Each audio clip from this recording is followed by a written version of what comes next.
नमस्कार दोस्तों, स्वागत है आपका यूट्यूब चैनल स्मार्ट पीसीएस में। और हम लोग पढ़ रहे थे इंडियन पॉलिटी मतलब भारतीय राज व्यवस्था, ठीक है। और आज हम लोग उसी सीरीज में बात करेंगे राज्य के नीति निर्देशक तत्व यानी कि directive principle of state and policy, जिसे शॉर्ट में कह सकते हैं डीपीएसपी, ठीक है। उसी के बारे में आज बात करेंगे और यह एग्जाम के पॉइंट ऑफ व्यू से बहुत इंपॉर्टेंट है और इससे क्वेश्चन बहुत आते हैं। मतलब आर्टिकल दे दिए जाएंगे, बोलेंगे इसको मिलान कीजिए, ठीक है। इससे मतलब क्वेश्चन रहेंगे, फिक्स है, ठीक है। आइए इस चैप्टर को हम लोग अच्छे से इस वीडियो में समझते हैं और उसके बाद देखें क्वेश्चन लगेगा। हमारे सभी क्वेश्चन अच्छे से सॉल्व हो रहे हैं, ठीक है दोस्तों। तो आइए हम लोग शुरू करते हैं, ठीक है। तो देखते हैं राज्य के नीति निर्देशक तत्व, यह संविधान के भाग 4 में है। भाग 3 में कौन था? तो मौलिक अधिकार, ठीक है, मतलब फंडामेंटल राइट्स, ठीक है दोस्तों। और ये अनुच्छेद 36 से 51 तक है। भाग 4 में अनुच्छेद 36 से 51 तक है। और यह किस संविधान से लिया गया? हमारे संविधान में तो आयरलैंड के संविधान से लिया गया। स्रोत क्या है? स्रोत है आयरलैंड, ठीक है, स्रोत आयरलैंड है। और नीति निर्देशक का उद्देश्य क्या है? डीपीएसपी का उद्देश्य क्या है? तो लोक कल्याणकारी राज्य का स्थापना करना, मतलब लोक कल्याणकारी राज्य की स्थापना करने की बात इसमें किया गया है। आर्थिक, सामाजिक और लोकतंत्र की स्थापना, आर्थिक, सामाजिक, लोकतंत्र की स्थापना करना है, ठीक है। और अधिक से अधिक लोगों को सुविधा देना, मतलब ये सभी इसका उद्देश्य है। लोक कल्याणकारी राज्य की स्थापना करना, आर्थिक, सामाजिक, लोकतंत्र की स्थापना करना, अधिक से अधिक लोगों को सुविधा देना, ठीक है। ये सभी डीपीएसपी के उद्देश्य हैं, ठीक है। उसके बाद हम देखते हैं वास्तव में डीपीएसपी सरकार के मार्गदर्शन एवं कर्तव्यों को दर्शाता है, ठीक है। मतलब राज्य सरकार के मार्गदर्शन एवं कर्तव्यों को दर्शाता है कौन? डीपीएसपी। मतलब मान लीजिए जैसे आप किसी चुनाव में खड़े हुए और आप जीत गए, मतलब मान लीजिए आप सीएम ही बन गए और आपको पता नहीं कि हम क्या करें नहीं करें, तो आपको चुपचाप संविधान उठाना है और डीपीएसपी को पढ़ना है, ठीक है। और डीपीएसपी में सभी कार्य लिखे हुए हैं जो एक मतलब चुने सरकार को करना है, ठीक है। और यह क्या है? नीति निर्देशक तत्व क्या है? यह सरकार को निर्देश देती है और उसको मतलब फॉलो करने की बात, तो उसको कराइए, ये सरकार को कहती है नीति निर्देशक तत्व। और उसको कराए या ना कराए वो सरकार पे डिपेंड, संसाधन होगा तभी तो उसका वितरण करेगा, ठीक है। तो ये मतलब परिवर्तनीय नहीं है, मतलब अवाद योग्य नहीं है, मतलब नॉन जस्टिस। अगर ये मतलब पूरा नहीं होता है तो इसको आप जैसे मौलिक अधिकार को लेकर आप कोर्ट में जा सकते थे चुनौती देने, तो आर्टिकल 32 के तहत सुप्रीम कोर्ट रिट जारी कर सकता था और 226 के तहत हाई कोर्ट रिट जारी करता था, ठीक है, 5 प्रकार की, ठीक है। लेकिन इसके केस में मतलब डीपीएसपी के केस में आप नहीं कर सकते हैं, वे मतलब परिवर्तनीय नहीं है, ठीक है, मतलब अवाद योग्य है। मतलब इसको क्या करते हैं, मतलब जस्टिस इस पे मतलब कोर्ट सुनवाई नहीं कर सकता, इसको लागू कोर्ट नहीं करवा सकता, ठीक है। ये सरकार करेगी, उसको निर्देश दिया जाता है सरकार को। राज्य को निर्देश है नीति निर्माण का, मतलब नीति निर्माण का ये राज्य को क्या है? एक निर्देश है, ठीक है। मतलब संसाधन होगी तभी बंटवारा करेगा, ठीक है, इसके अलावा नहीं करेगा।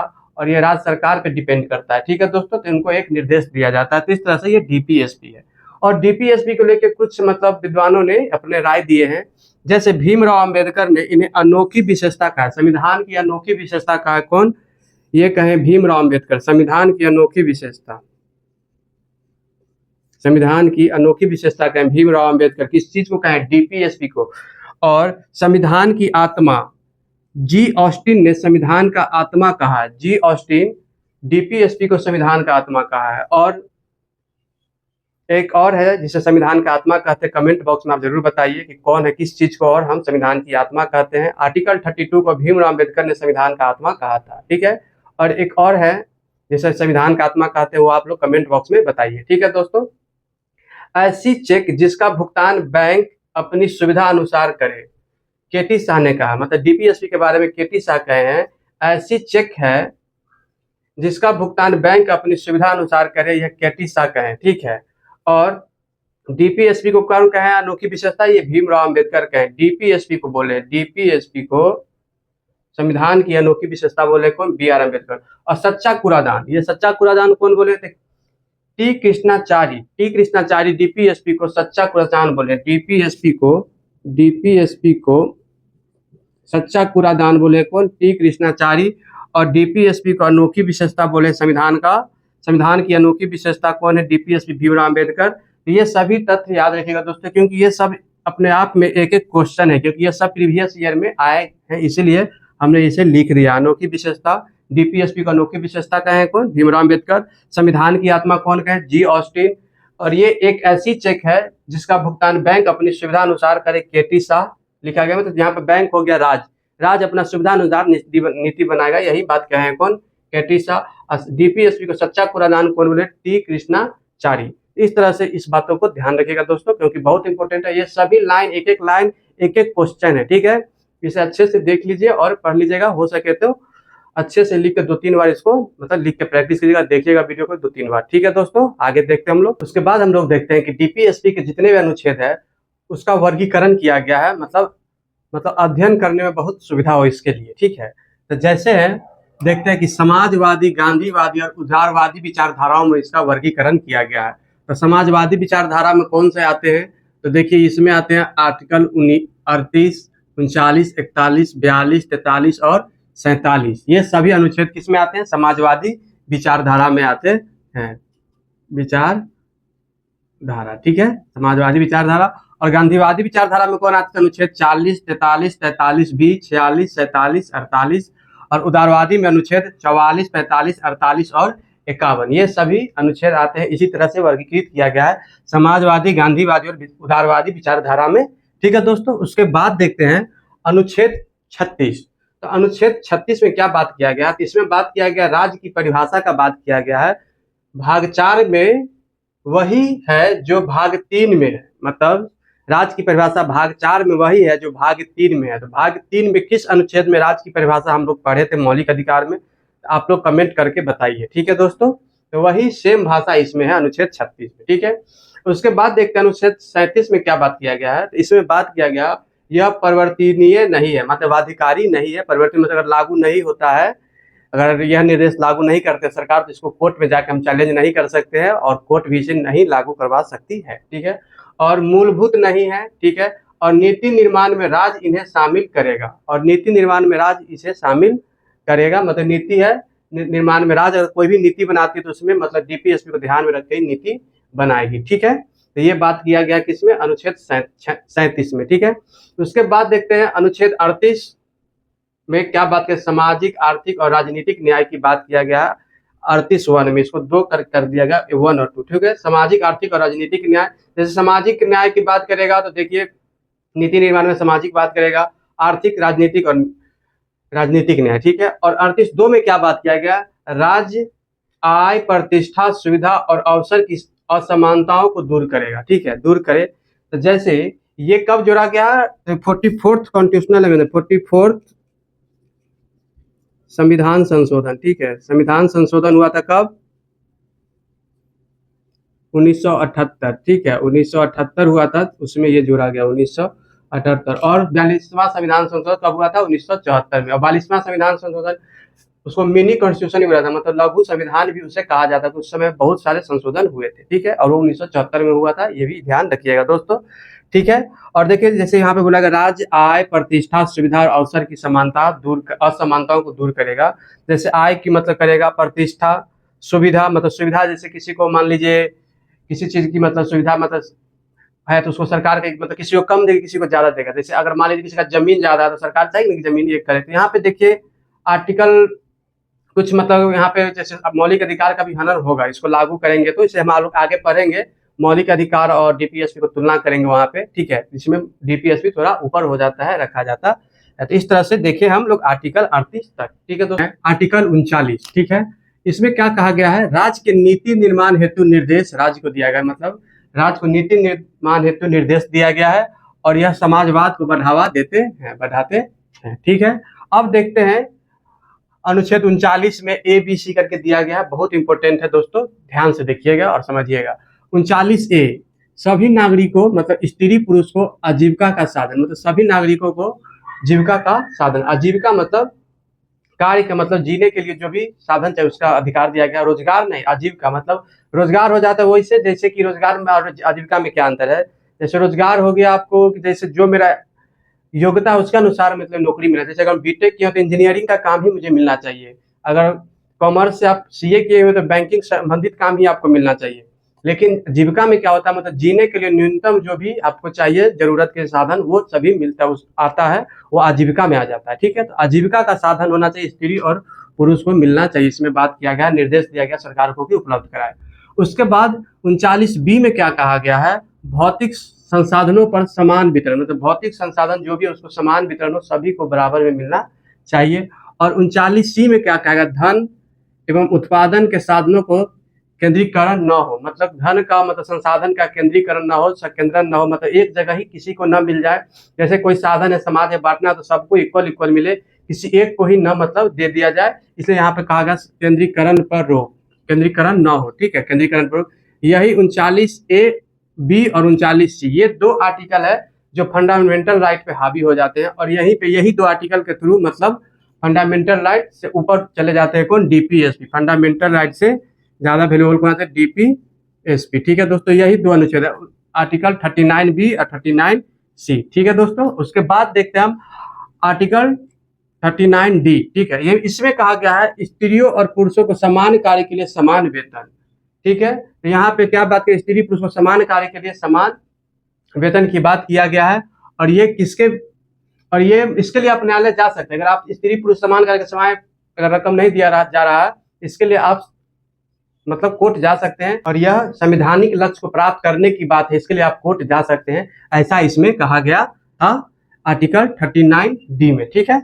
उसके बाद देखते हैं 39E, अनुच्छेद 39E में क्या कहा है, काम करने वाले को स्वास्थ्य और शक्ति तथा बच्चों की अवस्था के दुरुपयोग पर रोक, मतलब जो भी कार्य करने वाले हैं उसके स्वास्थ्य, शक्ति और बच्चों के जो सुकुमार आयु होते हैं उसके दुरुपयोग पर रोक की बात किया गया कि इसमें 39E में, ठीक है। और इसी में और एक बात क्या गया, आर्थिक व्यवस्था के कारण कोई ऐसा कार्य करने को मजबूर न हो जो उसकी शक्ति आयु से बाहर न हो, मतलब बाहर हो, मतलब शक्ति और आयु से बाहर न हो, मतलब कि जो भी विवश हो गया, मतलब जब मजबूरी में कोई ऐसा कार्य न कर ले उसके लिए भी सरकार उसको मतलब एक उपाय करेगी। यही कारण है कि देखते हैं लेबर कार्ड बनाया गया है और 1000 रुपया बेरोजगारी भत्ता दिया जाता है, इसी के तहत सरकार देती है, ठीक है। इसे भी ध्यान रखिएगा दोस्तों। उसके बाद देखते हैं आर्टिकल 39F, इसमें बालकों को स्वास्थ्य विकास के लिए सुविधाएं का अवसर उपलब्ध कराना है। बालकों को जो भी स्वास्थ्य है बच्चों को उसके लिए मतलब सुविधा उपलब्ध कराएगी कौन, सरकार करेगी, ये निर्देश दिया जाता है।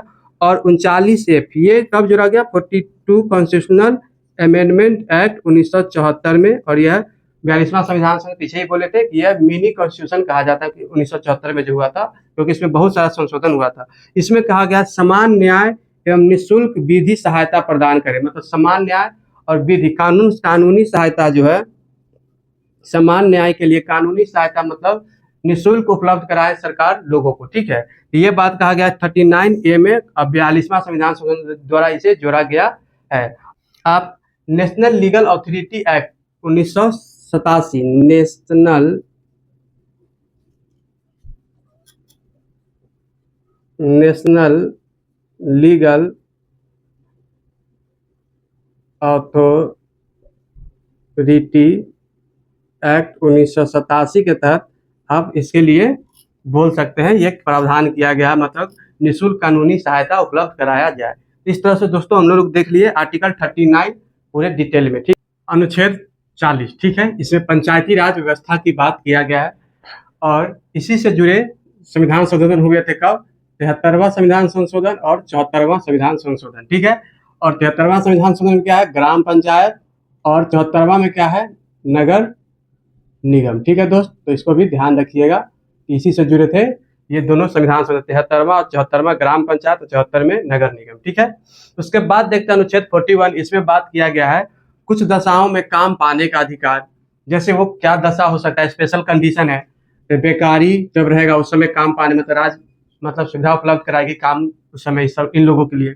बुढ़ापा में कार्य, निःशक्तता मतलब जो असमर्थ है उसके लिए भी कार्य की बात करेंगे सरकार, और बीमारी की अवस्था में भी सरकार कार्य की बात करेगी, ठीक है। तो ये आर्टिकल 41 में बात किया गया। उसका देखते हैं अनुच्छेद 42, ठीक है, कार्य हेतु अनुकूल मनोचित दशाएं तथा स्त्रियों को प्रसूति सहायता, मतलब कार्य के अनुकूल दशा चाहिए और मनोचित दशा भी होनी चाहिए, और महिला को जैसे प्रसूति सहायता मतलब गर्भ अवस्था में जो सुविधा चाहिए वो चाहिए, और छोटे बच्चों को जो सहायता होता है रखने उखने के लिए काम की जगह पे उससे सहायता चाहिए, ये बात किया गया अनुच्छेद 42 में डीपीएसपी के तहत, ठीक है दोस्तों। उसके बाद देखते हैं अनुच्छेद 43, इसमें निर्वाह मजदूरी एवं कुटीर उद्योग की बात किया गया। निर्वाह मतलब मजदूरी जितना हुआ वैसा मतलब उसको मतलब काम के लिए रकम मिलना चाहिए, और कुटीर उद्योग की बात किया गया है, ठीक है। और 43A में देखते हैं उद्योग प्रबंध, ठीक है, और कर्मचारियों की भागीदारी। उद्योग प्रबंध में कर्मचारियों की भागीदारी, ये दोनों बात की गई है किसमें, 43A में। उद्योग प्रबंधन में कर्मचारियों की भागीदारी होनी चाहिए, ठीक है, ये बात किया 43A में।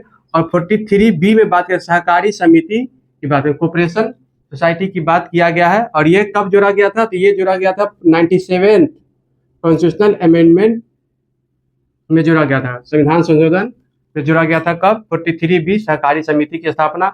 और 43A जोड़ा गया था 42वें संविधान संशोधन में, ठीक है, तो इसे भी ध्यान रखिएगा। उसके बाद अनुच्छेद 44 में देखते हैं समान नागरिक संहिता की बात किया गया है। ये पहले गोवा में ही सिर्फ लागू था, सिर्फ गोवा में लागू था, अब ये उत्तराखंड में भी लागू है, ठीक है। तो अब ये उत्तराखंड में, इसको याद ऐसे दोनों समान है, 4-4-44, तो समान नागरिक संहिता, ठीक है, मतलब सभी के लिए एक कानून होगा, ऐसा बात किया गया है। जैसे भारत अभी देख लीजिए, बिहार में जैसे नहीं है एक कानून, जैसे किसी और धर्म का उसके लिए कुछ और, दूसरे धर्म का उसके लिए कुछ और नियम कानून है ना, लेकिन यहाँ पे सबके लिए एक कानून होगा, समान नागरिक संहिता का मतलब यही हुआ। तो गोवा और उत्तराखंड में ये अभी लागू है, ठीक है। और जैसे देखते हैं अनुच्छेद 45, इसमें बात क्या किया गया है, 0 से 6 वर्ष के बच्चों के लिए शिक्षा एवं देखभाल की व्यवस्था, शिक्षा और देखभाल की व्यवस्था 0 से 6 वर्ष के बच्चों के लिए किस अनुच्छेद में किया गया, तो यह अनुच्छेद 45 में किया गया। और इसमें एक समझने लायक बात यह है, यह कब किया गया था, तो 86 संविधान संशोधन इस समय हुआ था, और ये 2002 में हुआ था 86 संविधान संशोधन, ठीक है। इसमें यह हुआ कि जैसे हम लोग आर्टिकल 21A में पढ़े थे कि 6 से 14 वर्ष के बच्चा को अनिवार्य स्कूली मतलब शिक्षा देना, मतलब अनिवार्य रूप से उसको निःशुल्क शिक्षा दिया जाएगा। अनिवार्य मतलब उसके माता पिता का भी कर्तव्य है कि उसको स्कूल भेजे, ठीक है। तो इसके लिए इसको जोड़ा गया, फंडामेंटल राइट 11 में इसे जोड़ा गया है। 6 से 14 वर्ष के बच्चे को अनिवार्य है कि उसको मतलब भेजे स्कूल, ठीक है, 6 से 14 वर्ष के बच्चे को। ये 86 संविधान संशोधन में किया गया। और इसी समय DPSP में भी आर्टिकल 45 के तहत 0 से 6 वर्ष के बच्चा को शिक्षा और देखभाल की व्यवस्था किया गया। इसी के तहत देखते होंगे आंगनवाड़ी है, आंगनवाड़ी में बच्चों को शिक्षा दिया जाता है इसी आर्टिकल के तहत, ठीक है दोस्तों। तो यहाँ तक हम लोग देख लिए, कोई दिक्कत नहीं होगा, सब अच्छे से समझ में आ रहे होंगे। अगर कोई दिक्कत हो रहा तो कमेंट बॉक्स में जरूर कमेंट करें, ठीक। देखते हैं आर्टिकल 46 यानी कि अनुच्छेद 46, ठीक है, जिसमें दुर्बल वर्ग विशेषता यानी कि SC ST शिक्षा एवं अर्थ संबंधी हितों की रक्षा तथा शोषण से सुरक्षा, इसकी बात किया गया, निर्देश दिया गया है राज्य को, ठीक है। मतलब दुर्बल वर्ग विशेषता और SC ST शिक्षा अर्थ संबंधी हितों की रक्षा तथा शोषण से सुरक्षा की बात किया गया है आर्टिकल 46 में। उसके बाद देखते हैं अनुच्छेद 47, इसमें बात किया गया जीवन स्तर बढ़ाना, स्वास्थ्य सुधारना राज्य को यह प्राथमिक कर्तव्य है। मतलब जीवन स्तर बढ़ाना, स्वास्थ्य सुधारना यह राज्य का क्या है, प्राथमिक कर्तव्य है। और मद्य निषेध की बात इसी की में किया गया है, जिसके तहत बिहार में दारू बंद है, सरकार किया हुआ है बंद ना, तो ये अनुच्छेद 47 के तहत ही किया हुआ है, जिसमें नशीले पदार्थ पे प्रतिबंध है, केवल उपयोग कर सकता है औषधि के रूप में। इसीलिए लोग आजकल कब सिरप पी लेते हैं, बोलते हैं हम तो दवा पिए हैं, लेकिन वो भी नशीला पदार्थ है। अगर दवा के तहत अगर ढक्कन से ले रहे हैं तो ठीक है, अगर ज्यादा एक ही बार में गटक रहा नशा के लिए तो वो गलत है। लेकिन यहाँ पे दिया गया औषधि उपयोग के लिए छोड़कर, मतलब औषधि उपयोग के लिए मतलब छूट है, ठीक है, और नशीले पदार्थ पे प्रतिबंध है, ठीक है। तो यही है मद्य निषेध। उसके बाद देखते हैं अनुच्छेद 48, ठीक है, इसमें कृषि एवं पशुपालन, दुधारू पशुओं के संरक्षण की बात किया गया है। दुधारू पशु, ठीक है दोस्तों। तो यहाँ पे कृषि में तकनीक सुधार होना चाहिए, वैज्ञानिक शोध होनी चाहिए। पशुपालन में पशु के नस्लों में सुधार होना चाहिए। और वाहक पशु होता है उसके में, जैसे बैल हो गया, ऊंट हो गया, हाथी हो गया, जिससे वाहक सामान होते हैं, उसके नस्लों में सुधार होना चाहिए, बात यहाँ पे किया गया है, ठीक है। और दुधारू पशु के संरक्षण मतलब गौ हत्या की बात भी यहाँ पे किया गया। गौ हत्या की बात पे, गौ हत्या पे रोक लगाया गया है, गौ हत्या पे रोक लगाया गया है यहाँ पे। तो ये सभी चीज इसी में, अगर दे दिया था कि गौ हत्या का रोक किस अनुच्छेद में है, तो ये हो जाएगा आपका अनुच्छेद 48 में, पशुपालन द्वारा पशुओं का संरक्षण, ठीक है, तो इसी में आ जाएगा ये भी, ठीक है, तो इसे ध्यान रखिएगा, ठीक है। उसके बाद देखते हैं अनुच्छेद 48A, ये भी 42वां संविधान संशोधन द्वारा जोड़ा गया है, संविधान संशोधन से जोड़ा गया है। और ये पर्यावरण संरक्षण और संवर्धन की बात, पर्यावरण संरक्षण और संवर्धन, वन्य जीव सुरक्षा की बात किया जाता है इसमें। यही है कि वाल्मीकि टाइगर रिजर्व है, ठीक है, ये वन्य जीव सुरक्षा है, ये अनुच्छेद 48A के तहत है, ठीक है। अनुच्छेद 49 में क्या दिया गया है, इसमें दिया गया है राष्ट्रीय स्मारक, कलात्मक, ऐतिहासिक स्थलों की सुरक्षा है। जैसे राष्ट्रीय स्मारक हो गया, लाल किला हो गया, कुतुब मीनार हो गया, ताजमहल, गोलघर, इस सब का भी जो सुरक्षा करते हैं राष्ट्रीय स्मारक, कलात्मक, ऐतिहासिक स्थलों की सुरक्षा की बात इसी अनुच्छेद के तहत है, अनुच्छेद 49, ठीक है। और अनुच्छेद 50 में कार्यपालिका और न्यायपालिका का पृथक्करण है। ऐसे भी याद रख सकते हैं, जैसे 50 से 50-50 है, तो कार्यपालिका न्यायपालिका की शक्तियों का क्या है, पृथक्करण किया गया है, यहाँ पे अलग अलग कर दिया गया। पहले होता था जैसे वायसराय, उससे पहले राजा, तो वो दोनों कार्य करते थे, न्यायपालिका का भी कार्यपालिका का भी। तो यहाँ पे मतलब हो सकता था कि न्याय ना हो, ठीक है, कार्यपालिका को न्याय करने की बात कर दिया जाए तो न्याय नहीं कर पाएंगे वो, क्योंकि कभी कभी तो वही कार्य किया जाता है, तो फिर वो न्याय क्या करेंगे, अपने पक्ष में सुना देंगे, ठीक है। उसके बाद देखते हैं अनुच्छेद 51 में, ये अंतर्राष्ट्रीय शांति का प्रोत्साहन करना, एक तरह से कह सकते हैं ये विदेश नीति से जुड़ा हुआ है, विदेश नीति, ठीक है, विदेश नीति से ये जुड़ा हुआ है। इसमें विदेश अंतर्राष्ट्रीय शांति का प्रोत्साहन, अंतर्राष्ट्रीय शांति का प्रोत्साहन की बात किया गया, जैसे कि देखिए क्या है, अंतर्राष्ट्रीय संधियों का पालन करें, इसमें राज्य को अंतर्राष्ट्रीय संधियों का पालन करने का निर्देश दिया गया है। अंतर्राष्ट्रीय कानून का सम्मान करे और विवादों का निपटारा मध्यस्थता से करे, ठीक है, जो भी विवाद है उसको मध्यस्थता से निपटारा करे, ये अंतर्राष्ट्रीय शांति का प्रोत्साहन करना आर्टिकल 51 के तहत किया गया है। तो यहाँ तक हम लोग सभी आर्टिकल देख लिए, यहाँ तक आप लोगों को कोई कंफ्यूजन नहीं होगा दोस्तों। अब हम लोग इससे जुड़े जो भी संविधान संशोधन हुए थे उसको देख लेते हैं, उसके बाद देखेंगे कि जो जो केस है वो देखेंगे। देखते हैं डीपीएसपी के बाद में जो जोड़े गए थे कुछ अनुच्छेद उसको, ठीक है। जैसे 42वां संविधान संशोधन 1976 में जो हुआ था, उसमें अनुच्छेद 39F, 39A, 43B और 48A जोड़ा गया था। और आप लोग इसमें जो भी चीज लिखे है उसे पीछे से लिख लीजिएगा, ठीक है दोस्तों। तो ये सभी जोड़े गए थे 42वें संविधान संशोधन 1976 में। अब 42वें संविधान संशोधन को लघु संविधान भी कहा जाता है, इसमें बहुत सारे संशोधन हुए थे इस वक्त, ठीक है। और 44वां संविधान संशोधन 1978 में हुआ, इसमें अनुच्छेद 38 जोड़ा गया था, ठीक है। तो इसे भी ध्यान रखिएगा, इसमें संशोधन किया गया था अनुच्छेद 38 में। उसके बाद 97 संविधान संशोधन 2011 में हुआ, इसमें अनुच्छेद 43B जो सहकारिता समिति चाहे कॉर्पोरेशन सोसाइटी, इसके बारे में मतलब प्रावधान किया गया 43B में, 43B में ये जोड़ा गया, ठीक है। अब देखते हैं डीपीएसपी से संबंधित वाद, माने केस, डीपीएसपी से संबंधित केस। तो पहला देखते हैं चंपाकम द्वैराजन वाद, ठीक है। सर्वोच्च न्यायालय के टकराव की स्थिति में फंडामेंटल और डीपीएसपी ने मौलिक अधिकार को प्रभावी माना। मतलब इस वाद में ये हुआ, चंपाकम द्वैराजन वाद में, कि बोला गया कि फंडामेंटल राइट्स और डीपीएसपी में कौन बड़ा है, मतलब किसको ज्यादा प्रभावी माने। तो इस केस में फंडामेंटल राइट यानी कि मौलिक अधिकार को ज्यादा प्रभावी माना गया, ठीक है। उसके बाद देखते हैं 25वां संविधान संशोधन हुआ कब, 1971 में हुआ, ठीक है। और इसमें हुआ ये कि बोला गया अनुच्छेद 39B और अनुच्छेद 39 का C, ठीक है, 39 का C को लागू करने के लिए मौलिक अधिकार के अनुच्छेद 14, 19 और 31 का उल्लंघन किया जा सकता है। ये बात किया गया किसमें, ये किया गया था संविधान संशोधन 1971 में। 25वां संविधान संशोधन 1971 हुआ था, उसमें अनुच्छेद 39B और अनुच्छेद 39C को लागू करने के लिए मौलिक अधिकार का जो अनुच्छेद 14 है, 19 है, 31 है, उसका उल्लंघन किया जा सकता है, ऐसा बोला गया, ठीक है। और उसके बाद भी कुछ संविधान संशोधन है उसको हम लोग देखते हैं, या उसके बाद भी कुछ वाद है उसको देखते हैं, ठीक है दोस्तों। उसके बाद भी कुछ वाद है उसे अब हम लोग देखते हैं। शिवानंद भारती वाद 1973 में हुआ था, इसमें सर्वोच्च न्यायालय यानी कि सुप्रीम कोर्ट ने फंडामेंटल राइट्स को प्रधान माना, ठीक है। उसके बाद देखते हैं 42वां संविधान संशोधन 1974 में हुआ था, इसमें हुआ ये कि इसके तहत डीपीएसपी को मौलिक अधिकार से अधिक प्रधानता दी गई, मतलब डीपीएसपी बड़ा है यहाँ पे कहा गया 42वें संविधान संशोधन में। उसके बाद फिर होता है मिनर्वा मिल्स वाद 1980 में, ठीक है। मिनर्वा मिल्स वाद कब होता है, 1980 में। इसमें कहा गया, सुप्रीम कोर्ट ने बोले कि डीपीएसपी और फंडामेंटल राइट दोनों समान है, मतलब राज्य के नीति निदेशक तत्व और मौलिक अधिकार दोनों समान है, लेकिन 39B और 39C, अनुच्छेद 39B और अनुच्छेद 39C को के तहत अनुच्छेद 14 और अनुच्छेद 19 का उल्लंघन किया जा सकता है। यहाँ पर अनुच्छेद 31 नहीं है, ठीक है, क्योंकि अब तक अनुच्छेद 31 मतलब यहाँ इस समय 1980 में यह कानूनी अधिकार बन गया था मौलिक अधिकार से, उसको निकाल के 1931 में था, अनुच्छेद 31 में था, मतलब संपत्ति का अधिकार, उसको अब कानूनी अधिकार 301 के तहत बना गया, दिया गया है, ठीक है। तो यहाँ पे अनुच्छेद 14 और अनुच्छेद 19 का उल्लंघन किया जा सकता है अनुच्छेद 39B और अनुच्छेद 39C को लागू करने के लिए, इसलिए यहाँ पे मतलब सर्वोच्च न्यायालय दोनों को समान कहा था। तो ये बात ध्यान रखिए, ये सभी केस है जुड़े हुए, इससे भी क्वेश्चन बनते हैं, संभावना है आ सकती है। तो दोस्तों आपको यह वीडियो कैसा लगा कमेंट बॉक्स में जरूर बताएं।